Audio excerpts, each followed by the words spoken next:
আউযুবিল্লাহি মিনাশ শাইতানির রাজিম বিসমিল্লাহির রহমানির রহিম। আশা করি আপনারা সবাই ভালো আছেন। আজ আপনাদের মাঝে একটি তদবির নিয়ে আসলাম। স্ক্রিনে যে নকশাটি দেখতেছেন, আজকের এই নকশাটি হচ্ছে জিন শয়তানকে আগুনে জ্বালিয়ে দিবার একটি তদবির। খুব শক্তিশালী একটি তদবির। এটি কিতাব থেকে নিয়ে এসেছি আমি। আজকের এই তদবিরটি দ্বারা যাদের মধ্যে জিনের আসর দৃষ্টি বদনজর থাকে, যাদের রক্তের সাথে জিন মিশে থাকে, অনেক তান্ত্রিক কবিরাজ খন্নার দ্বারা চিকিৎসা করার পরও সেটা পরিপূর্ণভাবে ভালো হচ্ছে না। আজকে এই তদবির দ্বারা নিজেরাই এই আমলটি করে রোগীকে মুক্ত করতে পারবেন, শিফা লাভ দিতে পারবেন ইনশাল্লাহ। বন্ধুগণ, আজকে আমার এই তদবিরটি আপনি সঠিকভাবে দেখুন এবং বুঝুন এবং তদবিরটি নিয়ম সহকারে আমল করুন। কীভাবে আমল করলে জিনের রোগীকে তার শরীর থেকে জিনকে মুক্ত করতে পারবেন, তাকে শিফা লাভ দিতে পারবেন এবং তাকে চিরস্থায়ী মুক্ত করতে পারবেন। জিন জ্বালিয়ে দিন, পুড়িয়ে দিন, খান করে দিন, পুড়ে ছাই করে দিন, বাতাসে উড়িয়ে দিন। আজকের এই তদবিরটি আপনারা কিভাবে করবেন? প্রথমত এই তদবিরটি করতে গেলে আপনাকে পাক ও পবিত্র হতে হবে। নির্জন একটি রুমে বসবেন। জায়নামাজে বসে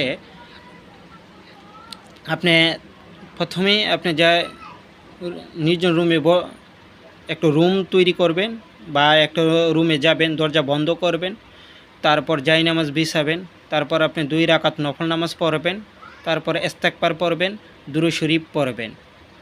ঠিক আছে? 11 বার করে পড়বেন। পড়ার পর যে নকশাটি স্ক্রিনে দেখতেছেন, এই নকশাটি আপনারা 7টা নকশা লিখবেন। 7টা নকশা সুন্দর করে সেম টু সেম একই পদ্ধতিতে একই সিস্টেমে, যে সিস্টেম আছে এই সিস্টেমে লিখবেন। লেখার পর আপনি এই নকশার এই নিচে যার শরীরে জিন আসর করেছে বা জিন মিশে আছে তার রক্তের সাথে, এই জায়গায় আপনি লিখবেন। যদি মেয়ে হয় তাহলে মেয়ের মার নাম, তারপরে মেয়ের নাম। অমুকের কন্যা অমুকের শরীরে বদ জিন আছে, এই জিন এই নকশার উসিলায় বরকতে মোক্কেলের খাতিরে পুরে ছাই হক, ধ্বংস হক, খান হক, ধ্বংস হক, তার শরীর থেকে দূরে চলে যাক। এই শব্দটি আপনি লিখে দিবেন। তারপর নকশাটি লেখার পর আপনি সুন্দর করে 7টি নকশা সুন্দর পাক ও পবিত্র স্থানে রেখে দিবেন। প্রতিদিন দুপুর 12টায় একটা নকশা নেবেন। নেওয়ার পর যাকে জিনের আসর করেছে, দৃষ্টি করেছে, বান মেরেছে জিনে, তার নাভি থেকে লয়ে সারা মাথার থেকে কোমর পর্যন্ত মুছা দিবেন। সারা শরীরটা এই নকশা দিয়ে মুছা দিবেন। যে নকশাটা দিতে সেই নকশাটা দিয়ে সারা শরীরটা মুছা দিবেন।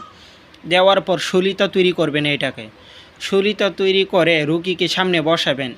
সরিষা তেল দিয়ে এই সলিতাটাকে আপনি আগুনে জ্বালাবেন এবং যে ধোঁয়াটা হবে রুগীর নাকে, মুখে, চোখে আপনি হাতের ইশারায় বাড়ি দিয়ে নাকে মুখে লাগাবেন। এইভাবে 7 দিনে 7টি নকশা। যদি রুগী অতিরিক্ত পার্সামর্সি করে বা জিনে তাকে অতিরিক্ত জ্বালা যন্ত্রণা করতেছে, তাহলে প্রতিদিন 2টা করে করবেন দুপুরে। এবং যখন আবার রুগী অতিরিক্ত জ্বালা যন্ত্রণা করতেছে, জিনের তার আসর করেছে, ভর করেছে, তখন আবার সেম একই নিয়মে এই কাজটি করবেন। 7 দিনে, সেটা 7 দিনের জায়গায় 3 দিনে বা 4 দিনে শেষ হবে নকশাটা। আর যদি না করে তাহলে 7 দিনে 7টি নকশা একই সময় আপনারা এই আমলটি করে নেবেন। তো বন্ধুগণ, নকশাটি আপনারা দেখতেছেন, সুন্দর করে বুঝে শুনে এই নকশাটি কাজ করবেন। এটি একটি কিতাবি নকশা, এটা আমি আপনাদের মাঝে দিলাম। আপনারা কাজ করে দেখুন, রেজাল্ট পাবেন। খুব ভালো একটি শক্তিশালী একটি কার্যকরী একটি নকশা।